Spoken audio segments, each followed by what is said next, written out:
যদিও তোমাদের বাহন কম, কিন্তু আল্লাহ আমাদেরকে সাহায্য করবেন স্পেশাল সৈনিক পাঠায়া, রিজার্ভ ফোর্স পাঠায়া, রিজার্ভ সৈনিক পাঠায়া আল্লাহ আমাদেরকে সাহায্য করবেন। তোমরা নিশ্চিন্তা মতে তোমরা যুদ্ধে যাও, আল্লাহ আমাদেরকে বিজয় দান করবে। এখন কিছু প্রশ্নই কেন, এতগুলি প্রশ্নের উত্তর দেওয়া সম্ভব হইত না। এক নম্বর প্রশ্ন হইল, যেই ফেরেশতাদেরকে আল্লাহ বললেন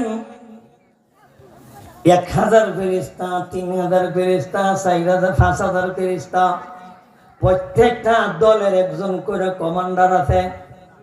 1000 ফেরেশতা বাহিনী, 1000 সৈনিকদের সেনাপতি জিবরিল, 3000 সৈনিকদের সেনাপতি মিকাইল, 5000 সৈনিকদের সেনাপতি, 5000 সৈনিকদের কমান্ডার স্বয়ং মালাকুল মউত আজরাইল। খেলা আজরাইল আইছে, এটা অর্থ যুদ্ধ, অর্থ কার পক্ষে? মুসলমানের পক্ষে। এই আয়াত দ্বারা, এই তাফসীর দ্বারা, এই ইতিহাস দ্বারা আপনারা কি বুঝলেন?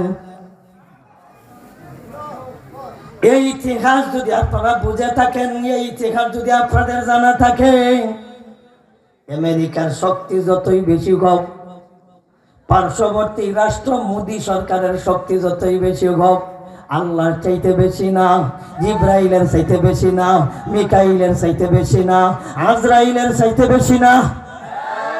বেশি বেঈমানদেরকে আল্লাহ পরাজয় করার জন্যে, মুসলমানদেরকে আল্লাহ বিজয় দান করার জন্য আল্লাহ ওয়াদা দিলেন পাঠাবো 1000, ওয়াদা দিলেন পাঠাবো 3000, ওয়াদা দিলেন পাঠাবো 5000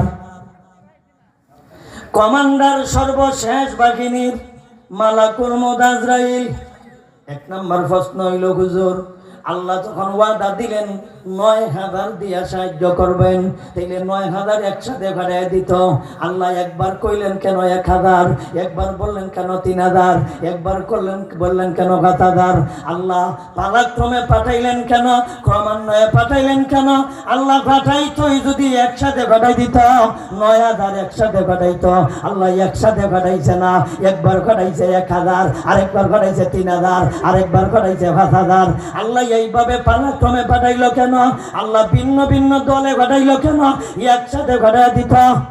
এটা কোন না একটা প্রশ্ন। 2 নম্বর প্রশ্ন হইল, হুজুর 5000